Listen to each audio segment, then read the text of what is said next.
Howdy. Good afternoon. It is time for the Cubs to go for a damn sweep. Let's go. Man, they're playing well. You can't argue this team is playing anything but well. This has been fun. The only thing that I hope for is that it's not like all the other Aprils where every single April we're just seeing the same thing coming out hot and then they peter out in May and June. So I am tempering my excitement. Do me a favor. This is the setup, man. We are going live. It's in the middle of the workday. I probably am expecting only a few people to jump on, but just glad that this game is getting underway. Was expected to have some weather, was expected to potentially be, thank you, Born to Run, hitting that like button. If you guys are in here, please hit that like button. Also, hit that share button down below. Share it with your favorite Cubs friend or family member. Share it on your social media. We like to have fun. We are going to be doing a lot more of these live streams. They've been fun so far for those of you that have been on. But anyway, my goal here today, be with you for at least 5 or 6 innings, not see a rain delay. And then we'll be doing our live show after the game. So make sure that you jump in at that time. For some of you, it'll be probably a little bit easier to jump on to the live post-game show with myself and Alex Brault, Setup Man crew member, right after the game, literally within minutes after the last pitch, I should say. We're going to jump in and talk about everything that went on in this game. So yeah, 5, 6 innings at most probably today, unless like I'm just really wanting to stay in here and do this with you guys, but I got to get ready for the post-game show too. The news today, Justin Steele is on the IL, and everyone is like, wow, is he going to have Tommy John? Can I just remind everyone, Justin Steele went through this last year in September. So let me actually just show you his transactions from last year. Share screen. And here we go. Justin Steele last year. This is last year. Right here. I'll even zoom in a little bit for you. September 4th. Placed on the 15-day injured list, retroactive to September 1st for left elbow tendonitis. I mean, he was back September 18th. So let's not freak out. I'm not going to do what everyone thinks I'm going to do and freak out. And it's you know, is there any worry about Tommy John? Of course there's worry about Tommy John. Anytime you talk about an elbow, there's going to worry about Tommy John, especially, I'll tell you this. If you look up, let me just show you this. If you look up the symptoms of Tommy John, you'd be convinced just about any time a pitcher went on the IL with a elbow situation that they were going to have Tommy John. Zoom in again for you. Common symptoms of a UCL tear, which need Tommy John surgery. Pain on the inside of the elbow, check. Elbow stiffness, check. Swelling on the inside of the elbow. We won't know until the MRI. I don't know if MRIs check out swelling. Numbness or tingling of the fingers. Decreased throwing velocity, check. Popping sound, no, haven't heard that. That's good. Instability or looseness, weak grip, pain with overhead throwing motions, fatigue when pitching. Guys, I think I've had Tommy John needed Tommy John surgery just from sleeping on my arm wrong. I mean, that'll make you think that anyone in this room has had Tommy John or needs it. It happens with pitchers. He'll be fine, says Born to Run 99. I also agree with that. And yes, retroactive was Ethan Roberts, thank you here, Austin. Ethan Roberts having a great start to AAA Iowa this year. A lot of people are like, well, what about Jordan Wicks? Well, you've got Colin Ray on the team, and the Cubs have a lot of off days. They have tomorrow off, and they also have next Monday and Thursday off. So the need for a starter is not really there right now. So Colin Ray, which apparently he told Bruce Levine, if you were watching that pregame show, he told Bruce Levine that he needs maybe 2 more outings to go from, okay, I'm good with 40 pitches up to 80 pitches. But that won't really be needed until May, or at least like end of April. And it's only April 9th. So let's just focus on what we've got here, which is it's just elbow tendonitis for now. And then by the time we have the MRI back, then we have some more information. Let's get to some lineups as we're getting ready for first pitch from Shota Shovde. Cubs lineup.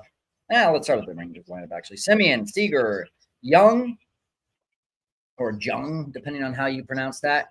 Adolis Garcia. Have you ever seen the size of Adolis Garcia's head? I'm going to show you guys that. I'm going to share my screen in a second here.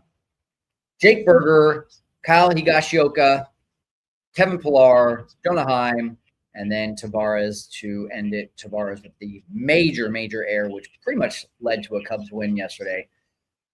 If you notice, Wyatt Langford not in the lineup today. That's a big break.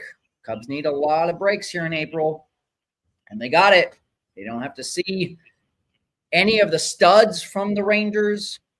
And DeGrom, Leiter's on the IL. Langford with a little bit of an oblique situation, apparently, after last night's game. Then for the Cubs, we got Happ, Tucker, Suzuki. Is the guy on the mound today a lefty? No, he's a righty. Bush, Swanson, Horner, Crow Armstrong, Matt Shaw batting 8th, Miguel Amaya in there for the first time this series. Actually, second time this series, I should say, batting 9th. Here's the question for everyone out there. At what point do we start getting uncomfortable with Ian Happ in the leadoff spot? In terms of numbers, he's glaringly close to the worst position player batting outside of PCA, and he's hitting leadoff. Here comes the first pitch. Let's sync up. Shota delivers, and that's off to left field. Ian Happ, my goodness. Okay. Yesterday, we started off with a little bit of an adventure in the outfield. Today, we start off with a little bit of an adventure. So that was interesting. All right. One pitch, one out. I like that, but I don't like the contact made. So let's get that dialed in, Shota. Yeah, at what point do we start talking about – Shota's happy about that one. Maybe Horner batting leadoff? A lot of people are like, just put PCA up there. He's not ready, guys. He's started to show some signs of life. Batting average up to 222. Ian Happ is at 200. OPS are virtually the same thing, within 5 points of each other, under 600 OPS. Oh, doesn't get the call. 2-0 to Seager. But Nico, on the other hand, batting 350, 797 OPS. And I got to be honest, like, the Cubs have a very glaring hole. There's a strike. At the number 4 bat. I think we're to the point right now, in my opinion, 14 games in, that we start saying, is Ian Happ really the answer at leadoff when you got these other guys with speed, with maybe the same ability to see some more pitches? Nico Horner has seen a lot more pitches this year. Let's go, says David Schmidt. Uh-oh. Uh-oh. Stay in. Stay in. Stay in. Nope. Goodness. Shota can't believe it. As soon as that ball was hit off the bat, I was like, that's going to the cheapy area. Left center. Where's the wind blowing? I want to see the flags.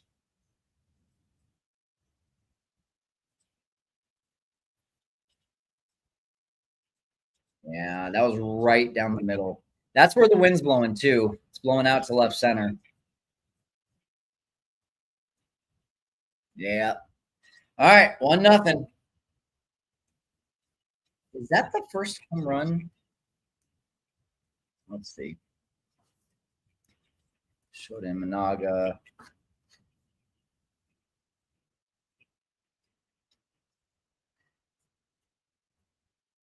Swinging and a miss. That is the second home run that Shota has given up this year. He gave up 27 last year. Yes, I'm having a drink in the middle of the day because we're watching the damn Cubs game. Don't get on me. I hope you're having one too at home. Swinging a foul ball. Last time Shota was out there, by the way, his fastball velocity was a little down. I'll get you the exact numbers here in a second. Going back to the Nico question. That's hit pretty well, too. Come on, Pete. Oh, my gosh. A home run and 2 warning track flyouts. I want to say 105.2 off the bat. I don't like this so far. Holy cow, I'm way ahead, Charles. Let me refresh. I'm refreshing right now. Wind must be blowing out, says Charles. I think it's blowing out to left center. Whoa. Turn that volume. All right, now I'm at 1-0 on Adolis Garcia. Giant head. I feel like Ian has been fine. I mean, he's been decent in the last few games. He's batting .250. I think he just ended a 6-game hit streak, so he's definitely on the rise up. My problem, my whole point on that, Caleb, is that we don't have a solid number 4 batter. In fact, I want to look at that too. I'm just going to share my screen. I want you guys to see what I'm doing here because I'm going to be pretty proactive today on stats and everything. So let's just go ahead and show you the screen here. Present, share screen, share, and let's go window. All right, you guys should be able to see my screen now. All right, Ian Happ had a 1, 2, 3, 4, 5. Yeah, he had a 6-game hit streak. During that 6-game hit streak, he was doing really well. And then last night he went 0 for 5. So he's batting .304. So yeah, it's not about, oh, is Ian Happ struggling so much? It's more of how are the Cubs looking in that number 4 spot? So 2025 Cubs. This is Baseball Reference if you guys are not familiar with this page. This is a great page. I'm going to just go full screen so that you can see everything I'm seeing here. If you go to batting splits for the 2025 Cubs, you can look at position in the batting order, and you can see what their guys have done. So batting 4th, it's all right. Batting 5th is not good. Leadoff has not been good. And 8th spot has not been good. So let's just think about that for a second. And let's cue in on what would be some potential solutions. And it's early on.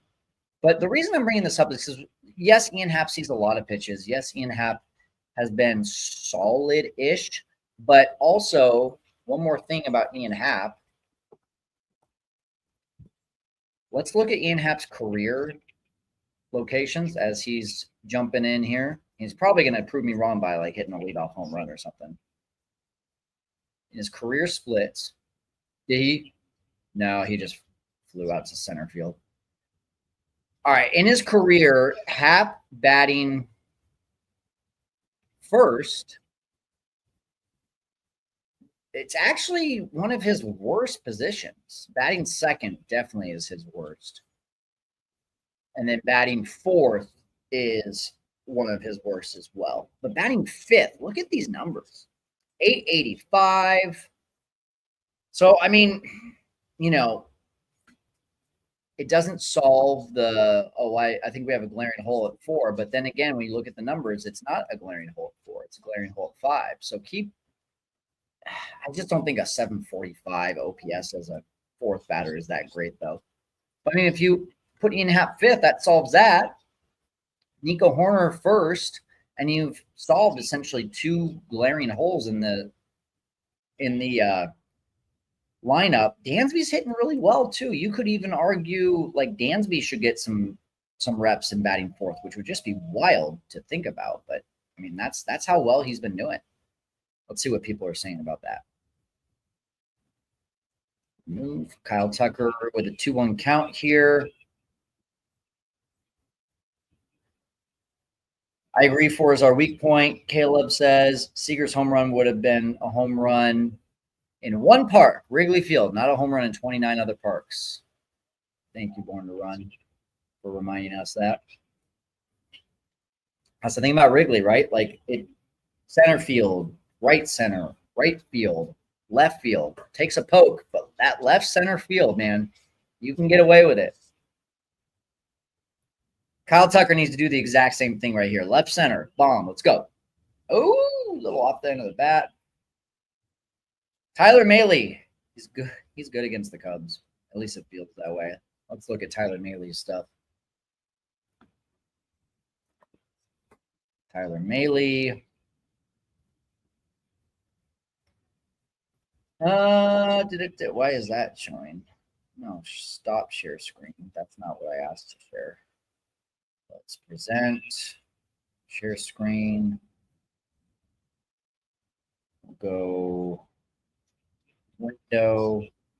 This one. 3-2. No. That's the treatment that Kyle Tucker gets. Man, that could have been strike 3 very easily. He could have had a couple strikes called against him. Tyler Mahle against the Cubs. So let's just go opponent. There it is. In his career against the Cubs, not that great. I thought it was better than 431. 77 innings, 431. He's 5-4. Kind of average. I just always feel like a bunch of Reds pitchers always randomly pitch well against us. All right, here we go. 1-0 to Seiya. That's called strike. All right, let me know where you're watching from in the comments. You watching city, state? You could even tell me where you're watching. Are you watching at home, watching at work? Thanks for joining us here on this live stream. I hope you're not having to work and you can have a drink with me. On a middle of a Wednesday, Seiya swings at a high fastball, 90.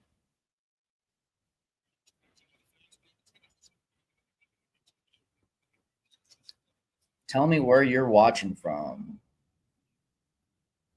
And yesterday's box score, that was a fun one. I never felt like the Cubs had lost control of that game, if I'm being completely honest.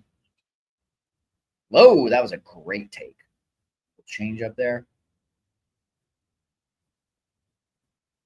Cubs had 1, 2, 3, 4 stolen bases. They had 5 stolen bases in the first game, so I'd like to see Tucker maybe at some point steal second here.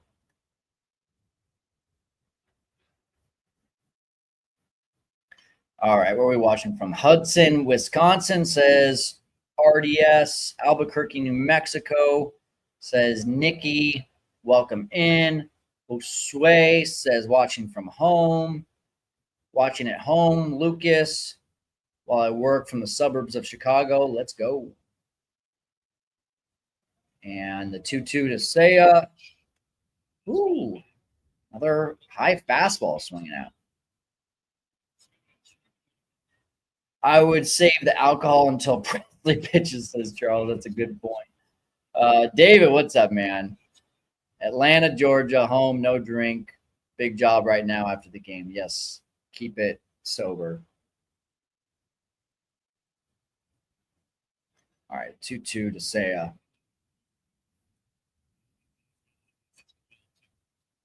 Do you boo, if you're at Wrigley Field, do you boo if the opposing team tries to pick off a Cubs runner? You can put yes or no in the comments. I want to hear. Ooh. Pulls the change up. It's full count. I think Tucker's on the go. I know Seiya has struck out a lot this year, but Tucker's got speed. Maley looks a little quick to the plate, but you got Higashioka behind the plate. This is an easy steal all day long. 3-2.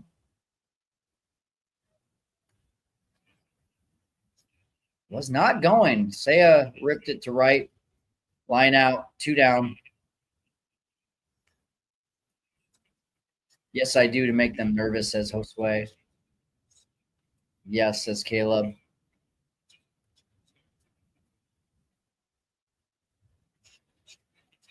Some good hacks from Seiya, but he could have walked in that at bat a few times. I didn't like the aggressive out of the zone swinging there. Michael Busch. Here's your number 4 batter. Gets the benefit of the doubt on 0-1.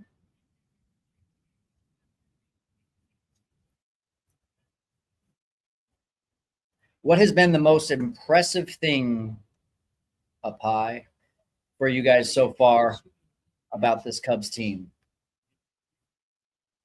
Is it probably not the bullpen, starting pitching? Is it the offense? What part of the offense? I've been really impressed with the running game, the base running. That's probably the most impressive thing I've had and seen from the Cubs so far this year. Takes that changeup outside.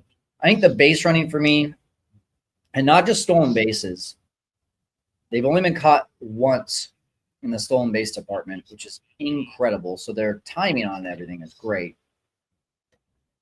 But also, like the going first to third, the taking the extra base when the throws to the wrong base. Kyle Tucker yesterday, very underrated play when Dansby singled in the 8th to give the Cubs a lead. That was not a very obvious single off the bat, and Kyle Tucker from second base read that right off the bat and made it home from second base. Inside, another full count. Here goes Tucker. Clutch. They've been clutch for sure. I'll put some numbers to that for you here in a second. Dansby Swanson on deck. Come on, Busch. I feel like Busch is doing a lot of that too. I have not seen a snake at Wrigley yet, says Josue. I have not either. It just might be too cold. I think that's probably the biggest reason. But then again, if it's cold, wouldn't there be more beers, which means there would be more likelihood of snakes? So that's a good point. In clutch situation, let's share my screen again. Let's take a look.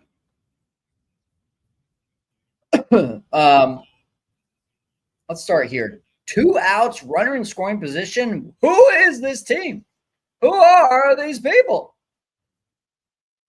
333 batting average, 481 on base, 506 slugging, 987 OPS. 2 outs, runners in scoring position. My goodness, that's good.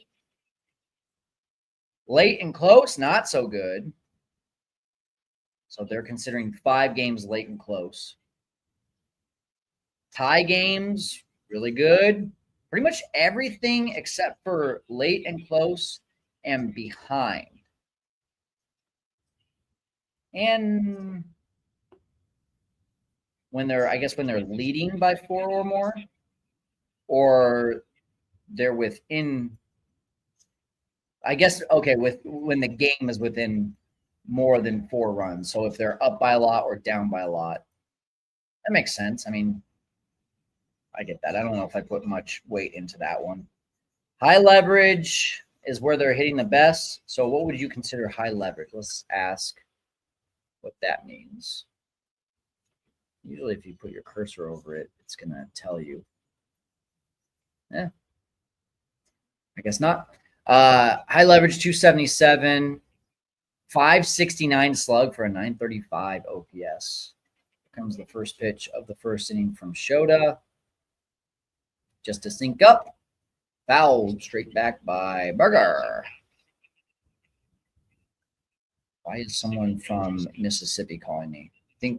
You think Justin Steele is calling me? I got a Mississippi call coming in. All right. Corey Seager, if you are just joining us, hit the solo home run to make this a 1-0 game. Second home run allowed by Shota this year. I think only the second run before I quote myself on that. Let me see. We got some pitch comm issues again. That just happened. That just happens way too often.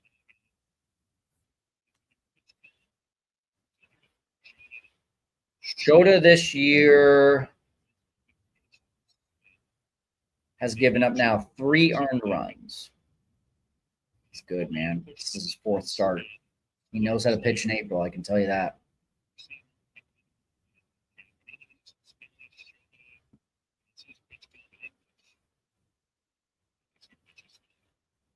Want to go over some offensive stats too in a second here, but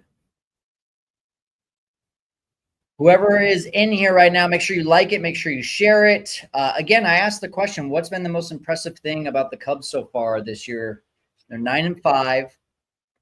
Come on, call it. I feel like they could easily be 10-3.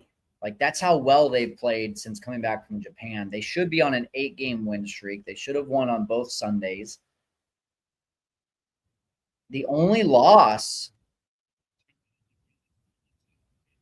oh boy, Dansby. The only loss this year that you're like, yeah, they were supposed to lose that game was game 2 in Arizona. They lost 8-1. Everything else has just been phenomenal. What are they showing?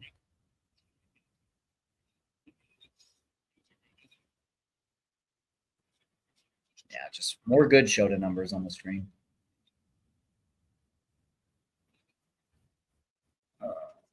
Thank you for letting me know. I'm surprised that you can hear that. I wonder if it's because, let me see. Share screen. Share screen. Oh, that's why. Yeah, I see why. Thanks for letting me know. And you shouldn't hear it right now, but when I clicked also share tab audio, that's probably what happened there. Didn't mean to do that.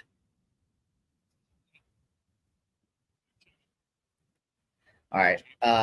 You should see the team batting stats now. And this is fun. I want to go over this just for a second. Let me expand this. So this will be something to track today as well. But during this, what should be an 8-game win streak, if we're just being completely honest. Let's go in order here. The least amount they've walked during this 8-game streak where they're 7-1 is 3 times.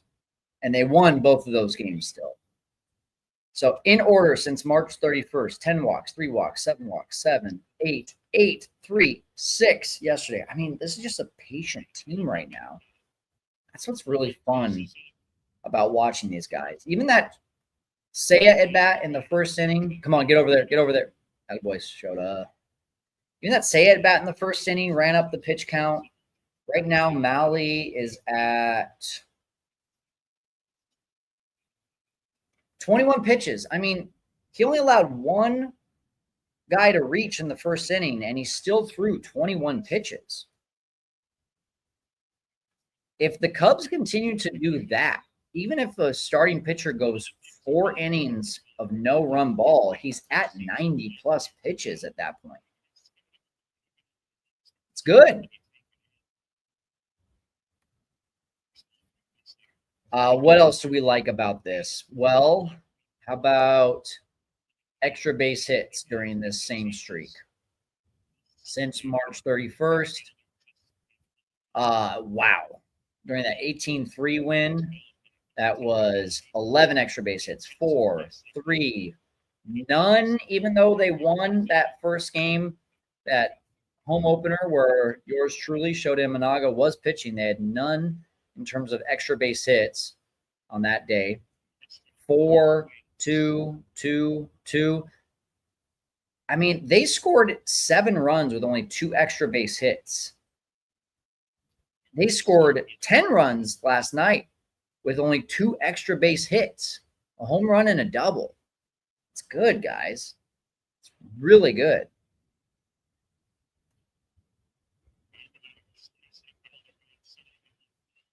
Ooh, just foul. It's 2-2 now to Pilar. And then let's just look at stolen bases here during this same streak.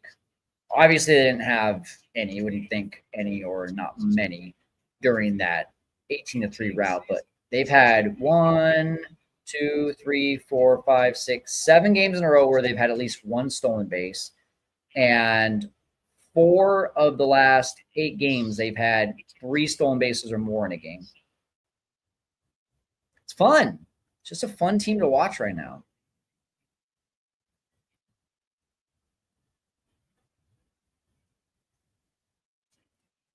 Shy Sports fan, I just want to make sure that there's still no audio coming through. I just accidentally had the tab marked for sharing audio on StreamYard.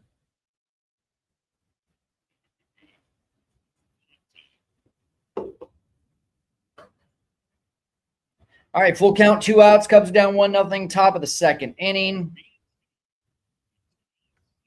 Shota delivers.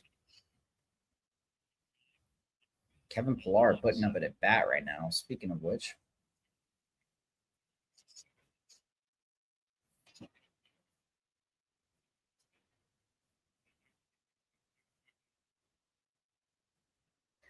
Looking up some stuff on StatCast, Baseball Savant. Here comes the 3-2. Right at half.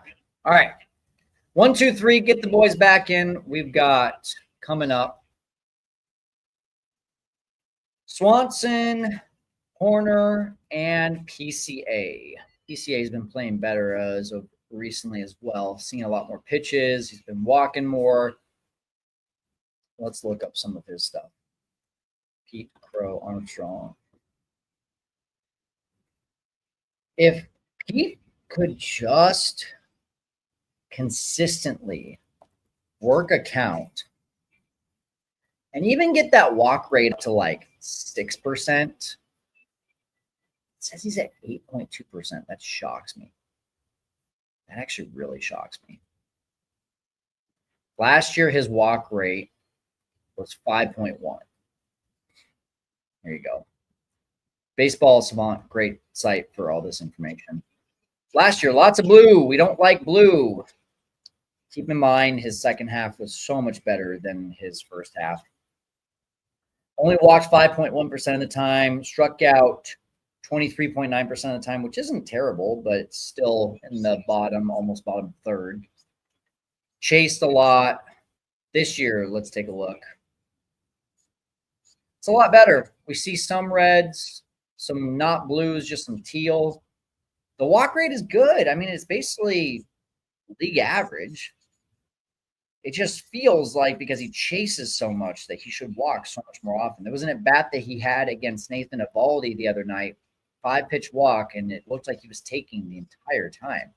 And I just want him to have a few more at-bats like that where it's like, hey, I realize that I might not hit a home run. He doesn't have a home run yet this year. We know he's got the power. It'll show eventually, but he's just got to get on base. He's basically a home run if he can get on base to lead off an inning. Striking out even a little bit less than last year. He's whiffing a lot, or a lot less, I should say. Expected batting average is 239. He's actually hitting 222, so it's basically right there. Dansby Swanson just took first strike. Here comes the second one. Popped it up.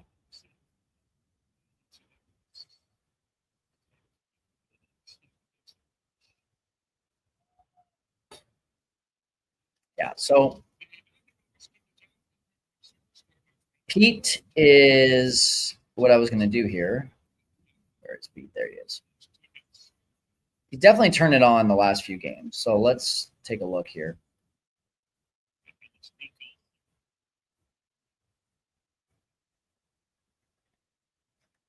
Since March 31st, this little run the Cubs have been on.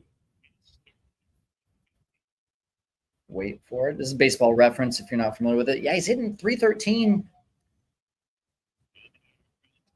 Listen, guys, fly balls to right field and center field are not going to do it today. Get on top of the ball. 2 quick outs. What did I just say? They work counts? Well, they're not doing it in this inning. Come on. Pete looks really good in his last 8 games. 313, 389, 375 slug, which is fine, whatever. 764 OPS. If Pete Crow Armstrong is a 720 OPS guy with his glove and then just continually improves at the plate each year, where he's eventually maybe like a 750 to 770. I mean, it's just such a valuable player. And as soon as I say be patient, Pete, he takes 2 strikes right down Broadway. This was the only issue last year, too. If you guys remember. Good eye. The Cubs started off patient last year, too. Swinging and missing, not very much. And then the league just started throwing them a lot of strikes, and they just didn't adjust.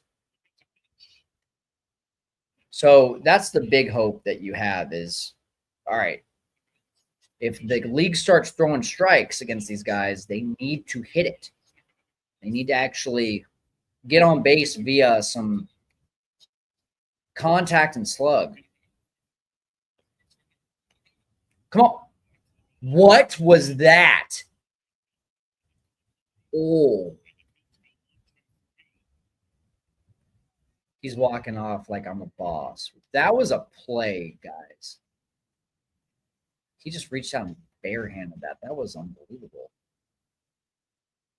Yeah, Kathy, it's not a good argument right now to say PCA's leadoff because he's not getting on base like a leadoff hitter.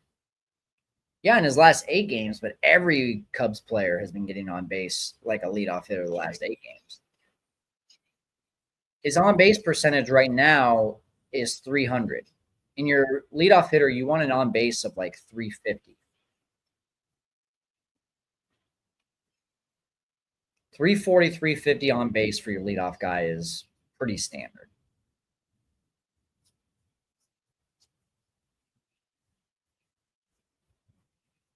I don't know how you guys are hearing my mic. I have it so I'm just going to turn it off because I'm not even listening to them. All right, we got going into the top of the 3rd inning. Rangers are up 1-0 on a Corey Seager solo home run. It's the only hit of the game. Cubs have only had 1 base runner in this game. It was a walk to Kyle Tucker. Tyler Mahle looks pretty good early on. Shota Imanaga looks good as well. We're going to be with you probably about another 2 or 3 innings here, and then I got to get ready for our post-game show. This game, we're lucky we're getting this one in. Lucky we're getting this one in because it was supposed to rain a ton today, and now the forecast, I'll go ahead and look again. Forecast is saying right now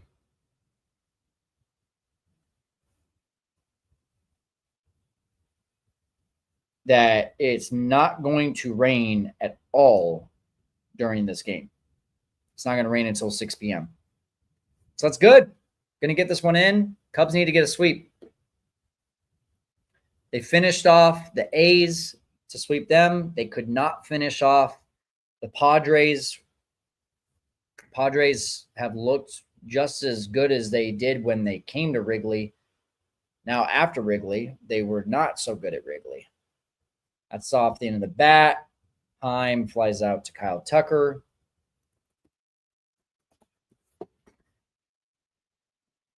The Padres are 9-3. So they came into Wrigley 7-0. They lost 2 of 3. And now they're 1-1 since they left.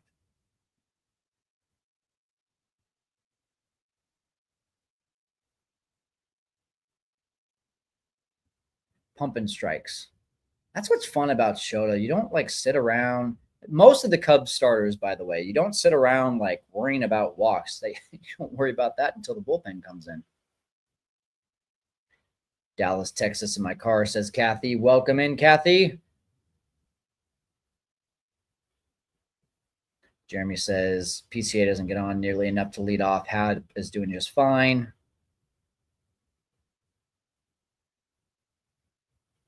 I just saw your message here, comment here, Charles. Nice, K. That is Shota's first strikeout. How about that? Yeah, Pete beats that out if Malley doesn't defy physics, says Charles. Listening from downtown Chicago. Thanks for joining in, Corey. Go Cubs, go. If you haven't already, make sure to like this video, share it with your favorite Cubs fan friend who's not at work. Hey, a curveball to start off the at-bat with Semien. A little breakdown. Nothing worth like really getting too amped up about, but it is at least worth a conversation as I get this screen ready to show you.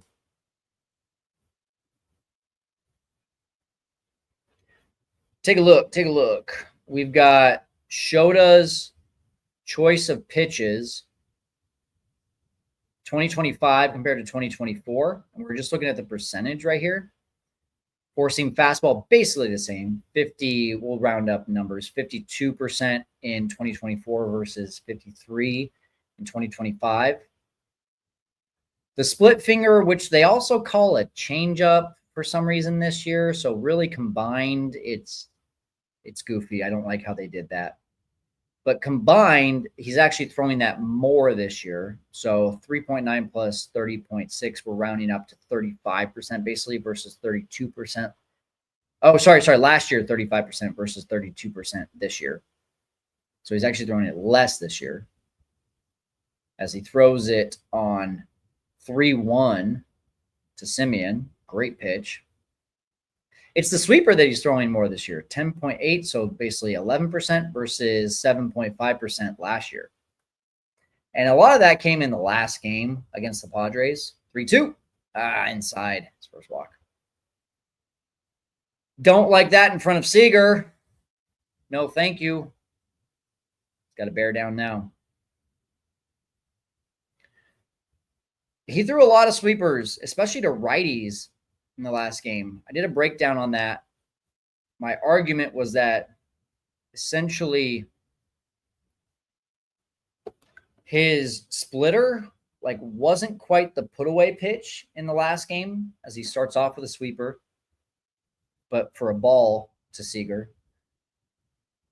The splitter wasn't quite the put away pitch last game like it usually is for him, which it seems to be the opposite this game right now. It's been a good pitch for him so far this game. And then he was getting away with a lot of fastballs, but then they were starting to catch up to the fastball. So then he just had to start switching it up. He threw a few curveballs. He doesn't usually do that. And he threw a lot more sweepers. It was like 12 sweepers, I want to say. Not usual. Ooh, Seager with a really good hack on a 91-mile-an-hour fastball. Fouls it off. It's 1-2. Seager is the only hit of the game. He's the only run of the game. It was a solo home run in the second inning. If you're just joining us, Semien's on first base, 1-2, 2 outs, top of the third. Shota delivers. That's there. Call it. Gosh, the umpire flinched. Sweeper. Yeah, look at that. He flinched. He goes, yeah. He's not getting that outside corner very much.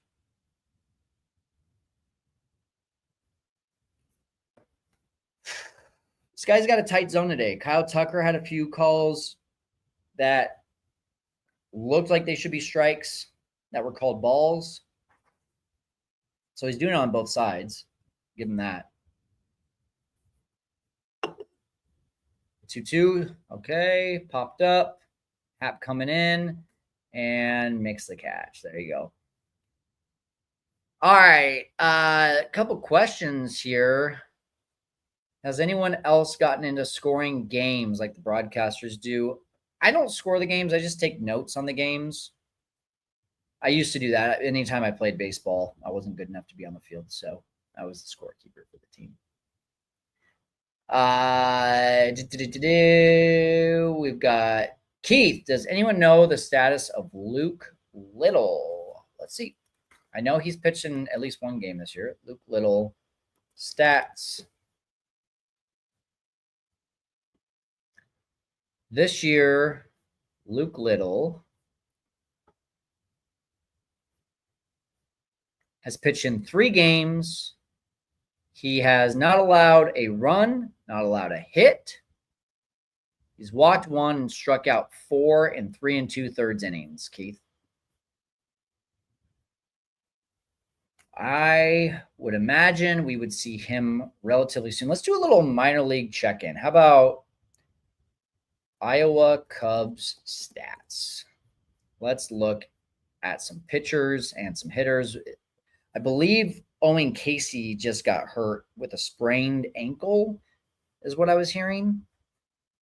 Maybe I'm getting him confused with my wife because she has a sprained ankle right now. All right, quick check-in on the minor leaguers. Sharing my screen. Here we go. We'll go pitching. Let's see here. Let's go by innings so that we know who's gotten the most work. Chris Flexen looking good. 0.87 ERA. Connor Nolan, 10 innings, 1.80 ERA. Jordan Wicks, 9 2/3, 4.66 ERA. Ethan Roberts, who just got recalled, 4 1/3. 8 strikeouts, by the way, in 4 1/3. That's really impressive. Matt Shaw leading off. Takes one high. Again, tight zone. That one said, according to K-Zone, that it was a strike, but called a ball. Brooks Kriske, former, I want to say Yankee. 4 1/3, 6 strikeouts, no runs. Matt Shaw goes on a check swing. Luke Little, we already talked about. Phil Bickford doing all right. Keegan Thompson back with the team, 3 2/3, no runs. Wouldn't be surprised to see Keegan up at some point. Cade Horton has had 1 appearance so far this year. He struck out 6 in 3 1/3, something like 14 whiffs in that 3 1/3, which was really exciting. And then you got Jack Neely. A lot of guys performing down there. And Caleb Killian, I'm sorry, man. I think it's done. I just think it's done. 6 innings or 6 runs in 2 1/3 innings. The bats do not look like they are seeing Tyler Mahle very well today, guys. This is not a good start. There is no one at Wrigley either. This must be that game where Tom is breaking even. Brandon Hughes, rough. Trevor Richards, rough. Daniel Palencia, 2 innings, 1 earned run. A lot of guys performing over there. Small sample size, but I like it. Let's look at some hitters. Yeah, Mahle's living on the edges here. He hasn't really left anything in the middle of the plate so far. Greg Allen. How about that? In 14 at-bats, he's got a home run, 3 doubles, slugging .786. Ben Cowell's having a nice start to the year. Owen Casey having a nice start to the year.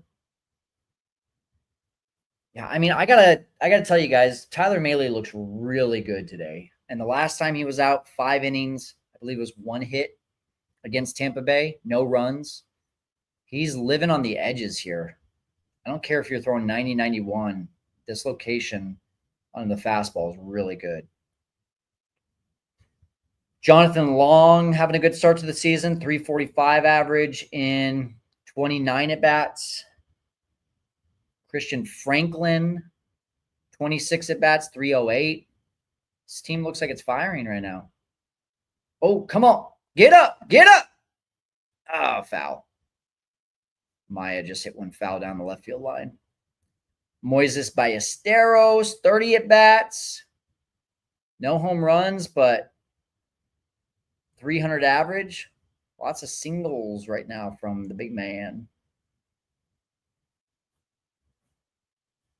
Let's see. 1, 2, 3, 4, 5, 6. Only 7 guys have a home run right now for the team.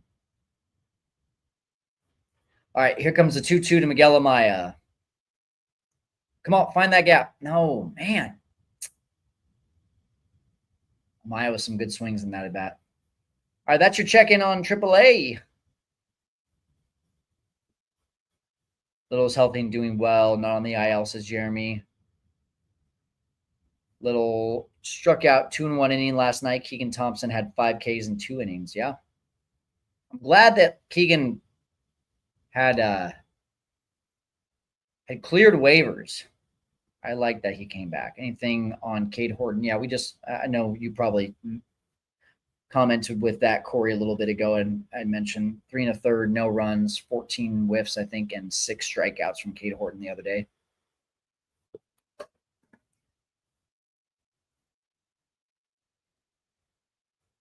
This bullpen has some pressure on it this year. You saw what we just saw in AAA. I don't like that swing. Ian Happ on a 1-1, a little half-hearted check swing, fouls it away. So Maile had 21 pitches in the first inning. Now he's at 43 pitches through 2 2/3 innings.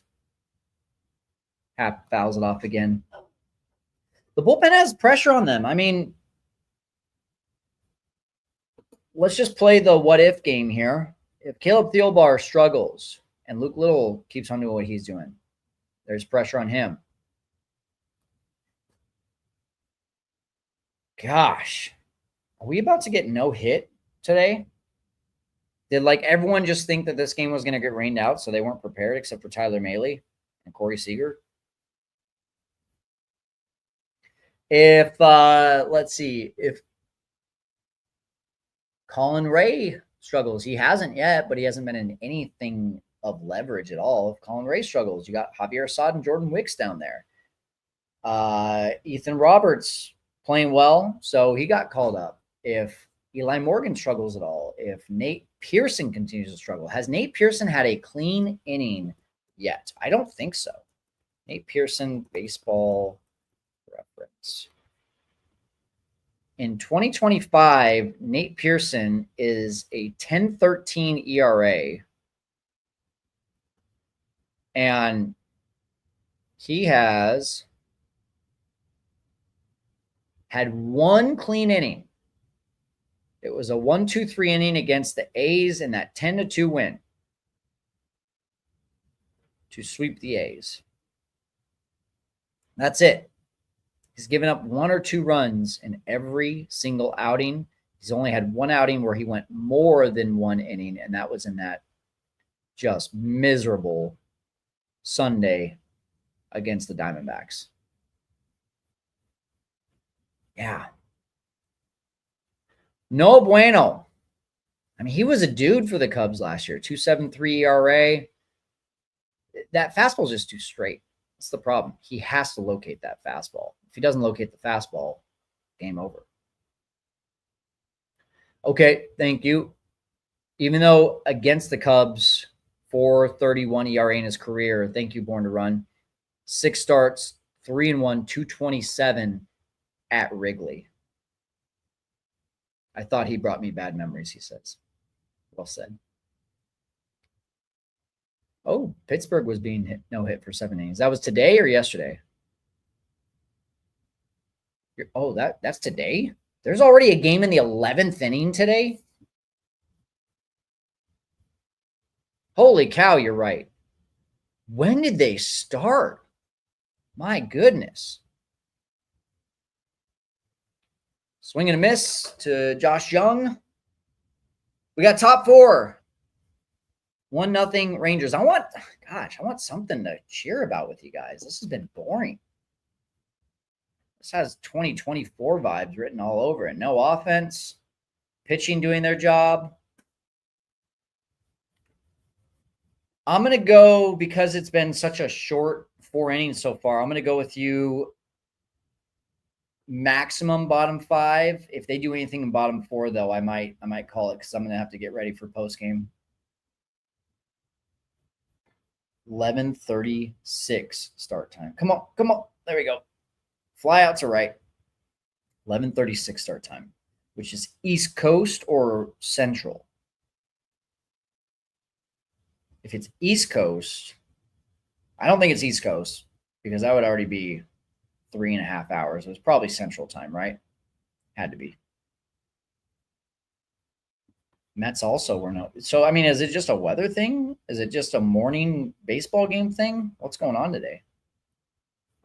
Let's have some fun here real quick. Adolis Garcia head.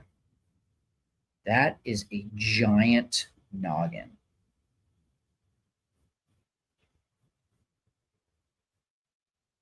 Let me see if I can find a good shot.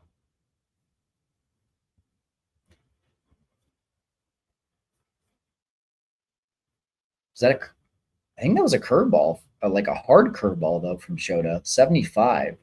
That or a slow sweeper.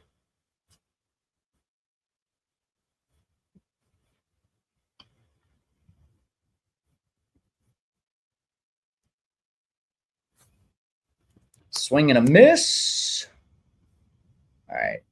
Sorry, guys. I have to do this. Let's add this.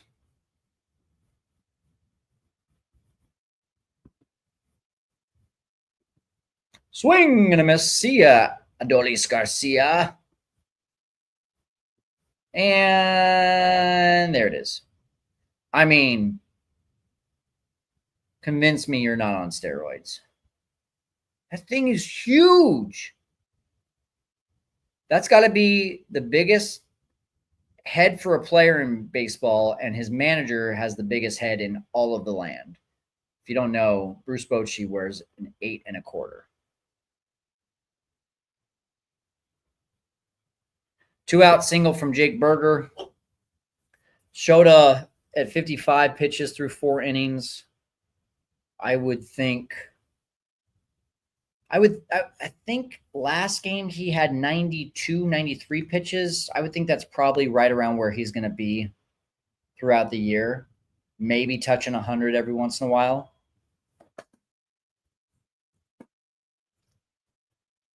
Craig likes to extend him out. So a lot of people wondering, is Colin Ray going to start now? If you look at the Cubs schedule, which I'm bringing up as we speak,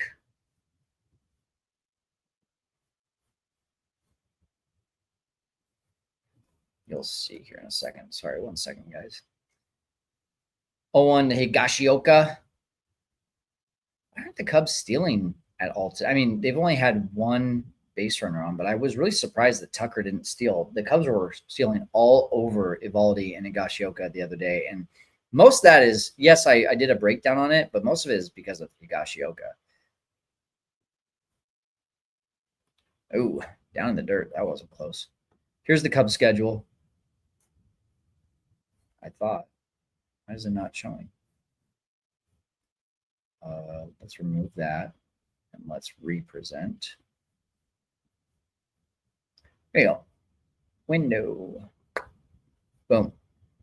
All right, the 2-1 from Shota. Stay in.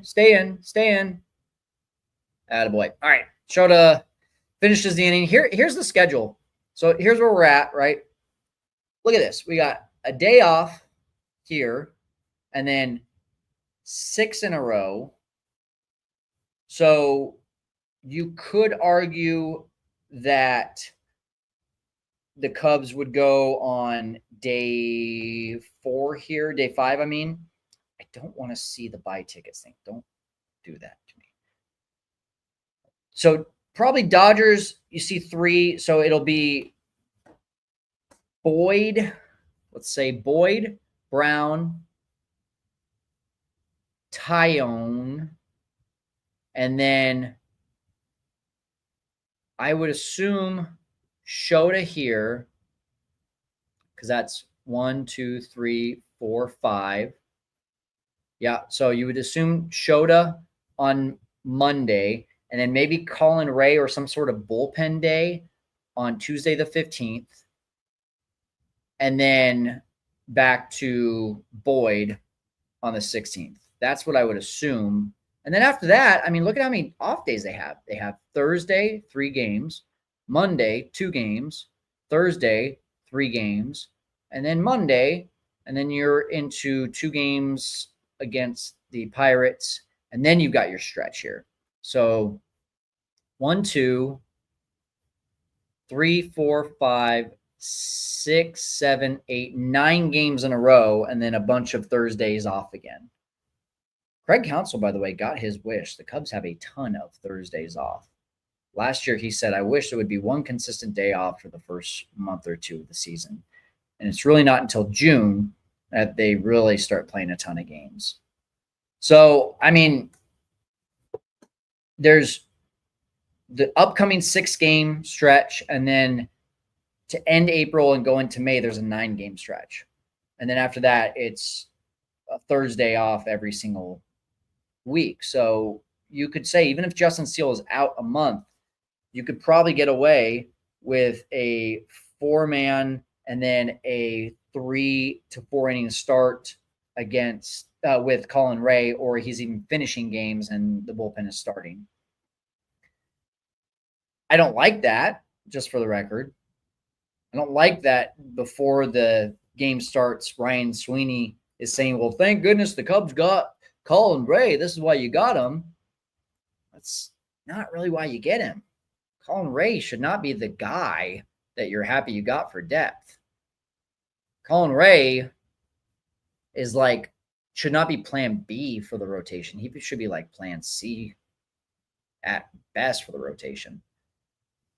So you got Assad, you got Wicks, you got Colin Ray. No one that really like truly excites you. Get up the middle. Oh my gosh.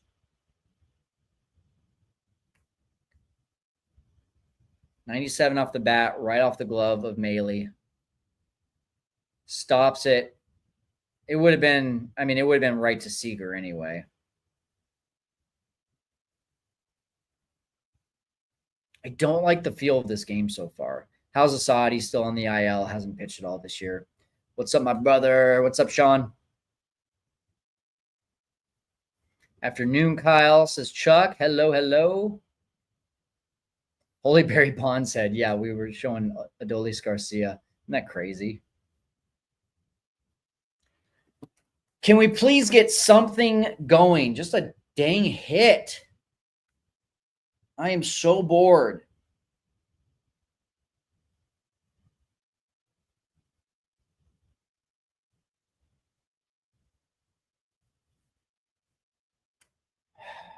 I think, by the way, my live streams this year for games were 3-0 domestically, 0-2 internationally. Sean did those 2 with me. Thanks for doing those with me, Sean. I mean, give me something to talk about here, guys. I've literally had to like pull up stats this entire game. There's been nothing going on. There's a base hit. Oh my God. Say listen. Oh, keep going. Get 3. Go. Go. Yes. Double with an air. I think that's a double with an air. Here we go. 108.6 off the bat. How about that? So we had 97 off the bat of Tucker, and then 108 from Seiya. Man, Tavares is not it. If I'm the Rangers, I'm pretty upset with Tavares during this series. That boy Seiya.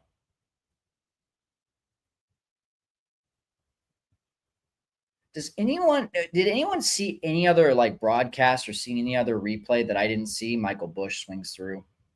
I would say the number one person, by the way, that I don't like seeing with a man on third and less than 2 outs is Michael Busch. That's probably the number one person in this lineup that I don't want to see in that situation.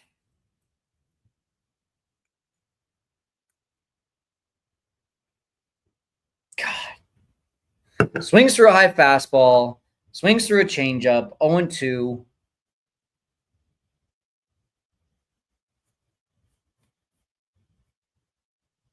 Which again, like, if that's your number 4 batter and you say that about your number 4 batter, there's a problem with the lineup. Here comes the 0-2. Way up high.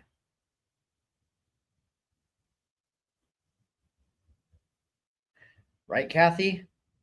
Says, let me see how the Nationals beat the Dodgers 2 games so far. Isn't that crazy? Come on. Let's go, Michael. Do your job. That's way up high. 93. I think that's the tops on Velo for Melee today. Maybe I was the problem, says Sean. Yeah. Maybe. Come on. Good eye. That is a tough pitch to lay off, people. Changeup that starts at the bottom of the zone, dips down last minute. Oh my goodness, that's a great take. He still hasn't won the at-bat. I'm still skeptical, but that was a great take. Here we go. Come on. Come on, Bush. Get through. Yeah, let's go. That's my boy. Oh, only a single. Okay, Michael Bush was listening to me. Says, challenge accepted. As I'm ragging on him. Tie game, back-to-back hits. Cubs hadn't had a hit all game long. Triple, single. They're in business.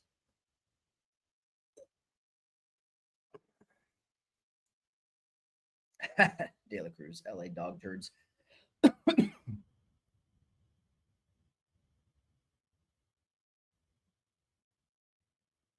All right. Dansby swinging a hot bat recently. Love to see him gap one.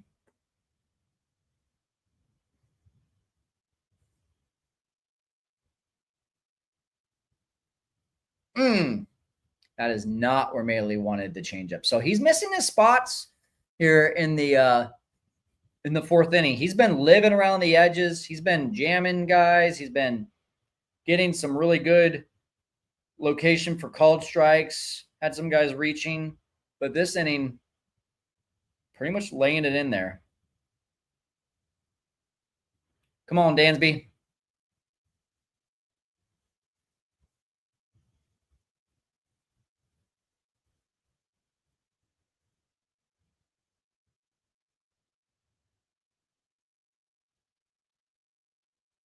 Nah, that's not going to do it. Oh, he's safe. Listen, Sean, it's still my opinion. I don't like Michael Bush batting 4th. He can come through, but I don't like him batting 4th. I love the split reaction. He says 75 seconds ago, if you have to say that about your number 4 hitter, then there's a problem lineup. All right, that's my boy. I love Cubs baseball. When I say that's my boy, I meant like right now. That's that a boy. I'm not changing my mind on that. I still don't like Michael Bush batting 4th. If Michael Bush is your 4th batter with his K rate and really he's been decent this season. After that single, 282 average, 853 OPS. That's pretty good, but he doesn't instill fear into me. And then when he's not playing, it's Justin Turner. I just don't like the number 4 batter situation. It just feels weak to me. Am I alone on that? Yeah, De La Cruz says I don't either. Oh, that sucks. I'm sorry. That's got to be because of Texas, right? Am I right, Frank?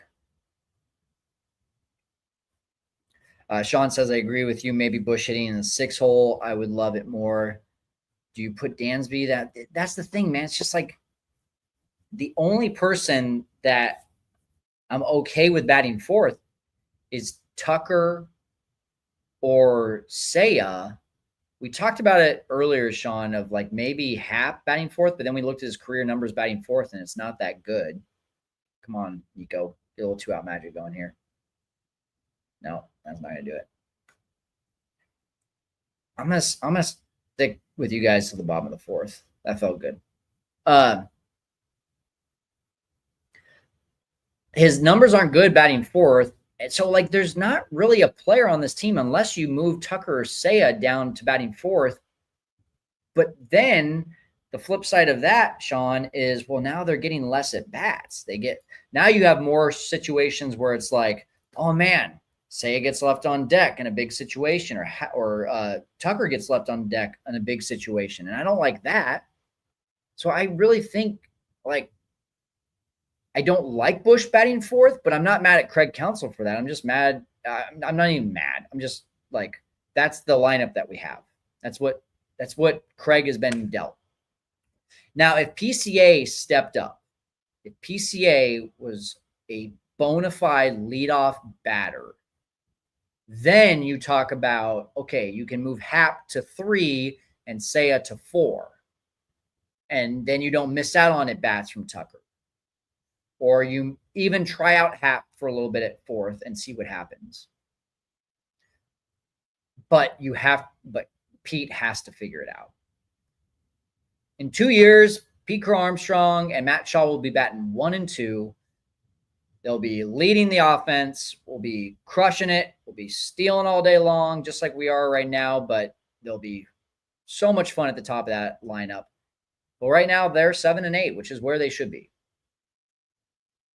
Only thing in the lineup that I might change is moving, because our catchers have been hitting so well, moving the catchers up to the 5 or 6 spot, and then you got 7, 8, 9 Horner, Crow, Shaw. But again, as a lot of people pointed out, the catchers could be a block on the base paths, and you don't want that either. It's tough. It's really tough. Let's see here. Yeah, I mean, that's exactly it. Born to Run 99. I couldn't say it better. You actually said it a lot better than I just rambled on. You change the lineup all you want, but you're still short one big bat, which is why they went after Bregman. Curveball.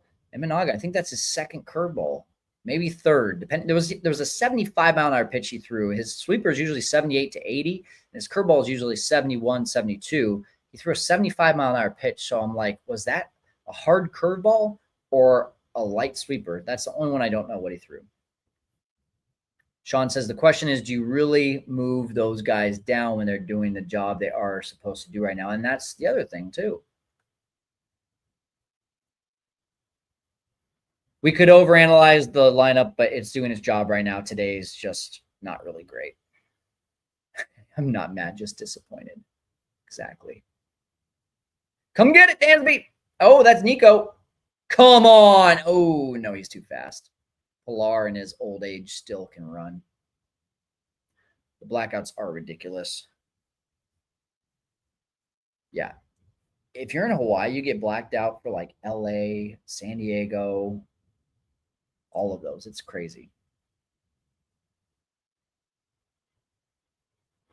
Sean, I haven't fully seen it, but Alex Bregman is on my home run derby draft, so I should probably look it up. Alex Bregman so far.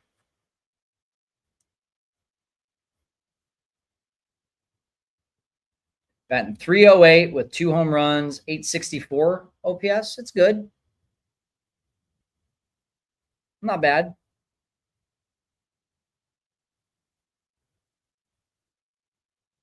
Jonah Heim batting right-handed.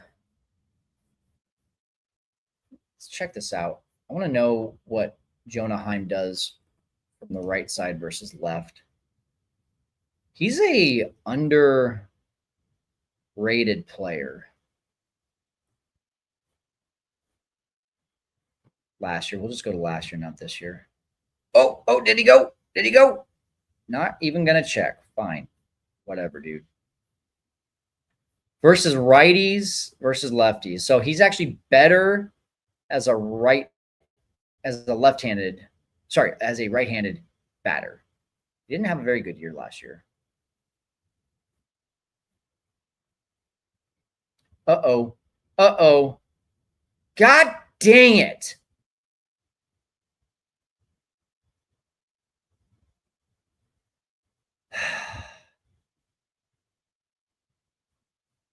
I'm not happy. God.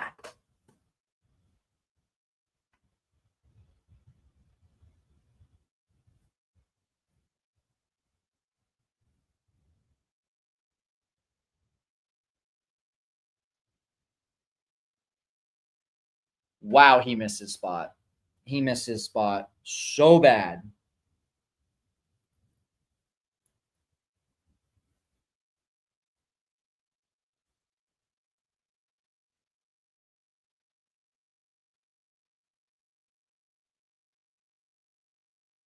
Man, of all people, if you need a shutdown inning, I would say Shota is the guy to go out there and do it. You score a run, you tie the game, shutdown inning. Shota didn't do it. There's like no one at the game today. Every single time they show the stands, there is no one in those stands.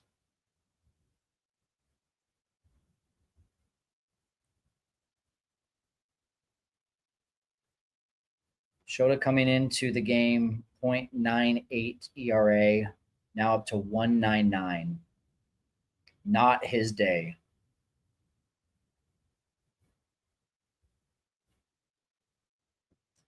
All right, Lucas. Sorry. Your superstition is telling you to leave us. We will miss you.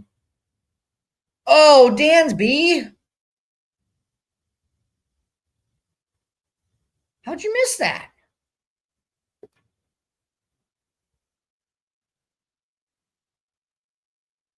I'd like to see a replay, please. Oh my gosh. He didn't even hardly have to jump for that, guys. Maybe it was knuckling. It had to be knuckling. I mean, he literally did not have to jump for that. I think if he just raised his arm, he would have had it. They gave him a single, which, like, yeah, I mean, it was hit hard, but goodness, that should be caught.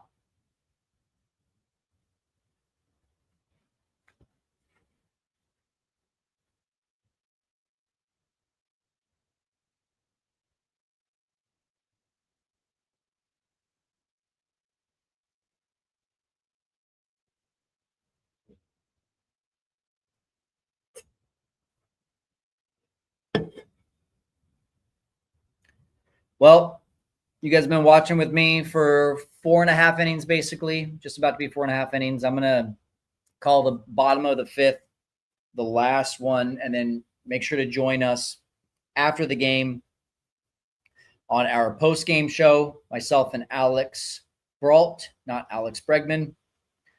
Shota strikes out Seager. We're going to be doing the post-game, hopefully bringing you a sweep. Really want the Cubs to finish it off. Get greedy. We need to get greedy. We need to get this sweep. Be 10-5. Man, that would be fun. That'd be so great to be 10-5 with this tough schedule. But they have split against the Diamondbacks. They swept the A's. They won the series against the Padres, and they've won the series against the Rangers. So we can't be mad. We can just be disappointed. Right at him. Come on, Pete. Oh, no. What in the world? God, Shota's getting smashed, guys. What is going on? I mean, cold conditions, Wrigley Field in April. Send Shota out to the mound. Give me 7 innings of 1-run ball. It's like, how does that? Oh gosh, it's 4-1. I can't believe this. He's not fooling anyone.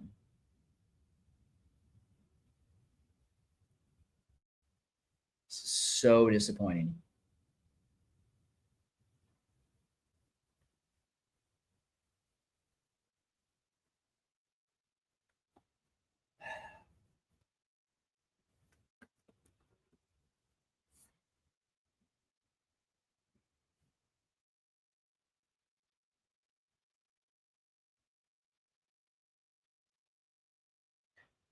Come get it, please.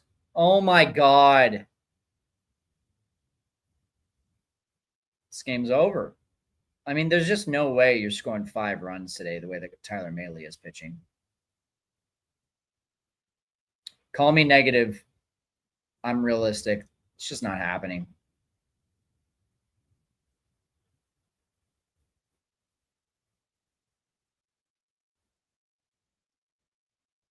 Gosh.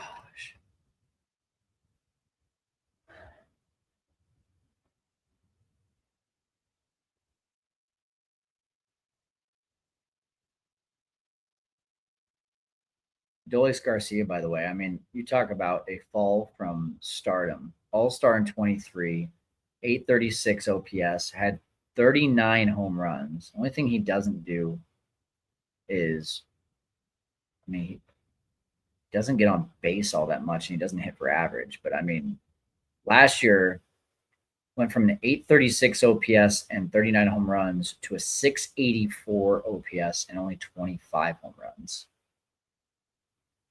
That's like going from being Adam Dunn to Ian Happ. It's pretty much what it is. No, it's not that bad. Let's say Adam Dunn and Dansby Swanson offensively.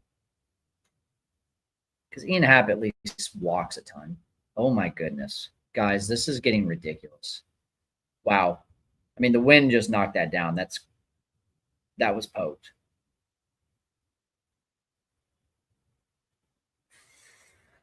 Oh, if they don't score this inning, it's not looking good.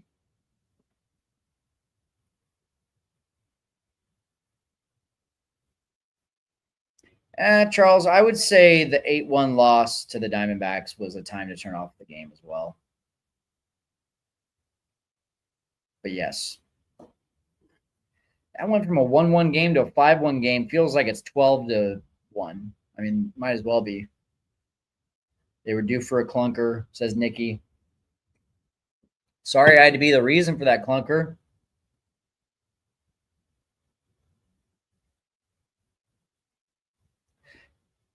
It's a yes and no. What was Josh Young's year last year? I feel like he's oh my, disappeared. Josh Young last year. Yeah, I mean, he wasn't that good last year. 719 OPS, 16 home runs.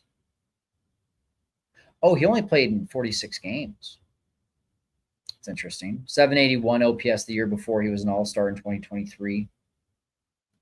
2.6 WAR, according to Baseball Reference. Langford. I mean, that's the thing. Langford not in the lineup today. You're thinking, okay, the Texas offense is going to be hurting, and this is their best game so far. Shota is not doing great. Really unused to this, says Oz. I am too. This is Shota's first start against the Rangers too, right? Because the Cubs started the season last year against the Rangers, and I think that was their only series against them, and Shota didn't pitch in that one. So it's unusual to see Shota struggle against a team the first time he sees them.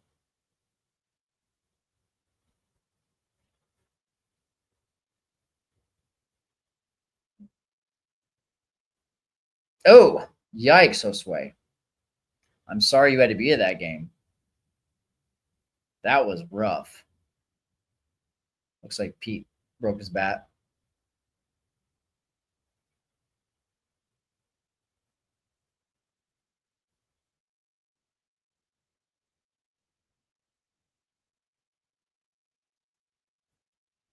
Sean, the optimist, game's not over yet. Offense could be having an off day, but the way they have come through over the last week or so, I'll wait around to see it. Eternal optimist, Sean Hendrickson. When Cam Smith was raking during spring training and all Cubs fans were upset, he said, I'm glad that Cam Smith is raking. It'll put pressure. No. It'll put pressure on Jed to re-sign him and Tom to re-sign him, to re-sign Tucker.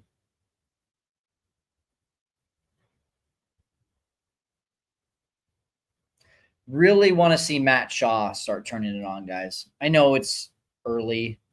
He has how many games and how many at bats, but the thing about Matt Shaw is based on what I knew of him as a hitter, it feels like he's a little out of his game to start his MLB career.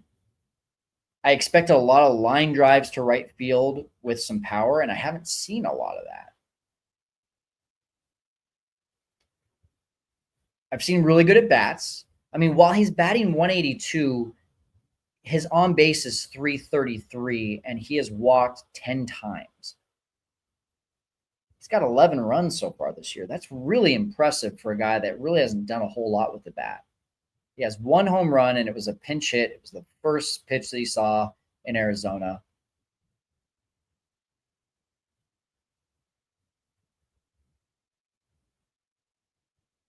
One, two. 90 miles an hour.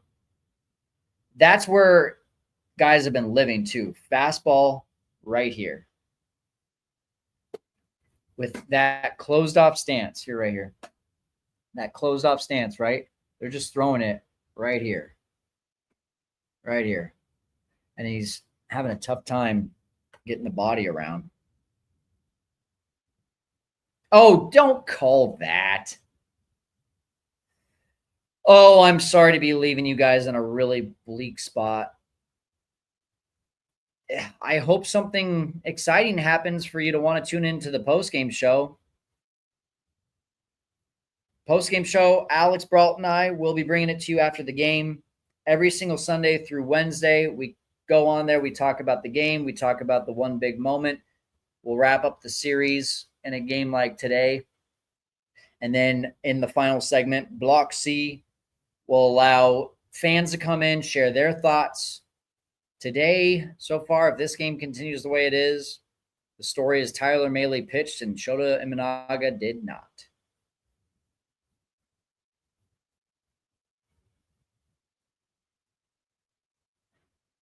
Ty says, we're recognizing how much of a jump it is from the minors to the big leagues, but Shaw has fallen into the Cubs identify, which is grinding out at bats and taking walks. Yeah, I think you meant identity, but I understand what you're saying. Yeah, I mean, he's been really good.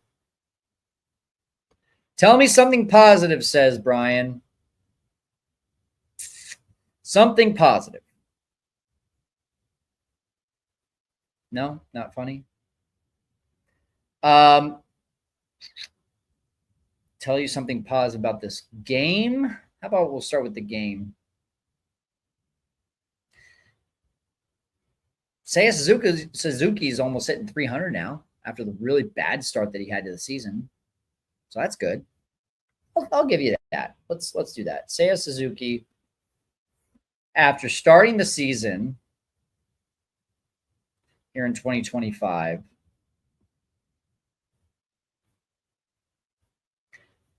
through his first, and here comes the drop. Yeah. No. Seiya Suzuki, after starting the season batting .095 through his first 5 games, in his last, what was that, 9 games. His last 9 games, he's hitting 400 with a 1293 OPS. There's something positive, Brian. All right, guys. Sorry, couldn't bring the good luck like I've been since domestically we started. Fun as always, though. Thanks for joining us. Thanks to a bunch of you who were very active with me in the chat. Josue, Born to Run 99, Sean, Charles, Keith, De La Cruz, Chai Sports, Kathy early on. Thank you all. We'll see you guys on the post-game show just minutes after the last pitch. Appreciate you.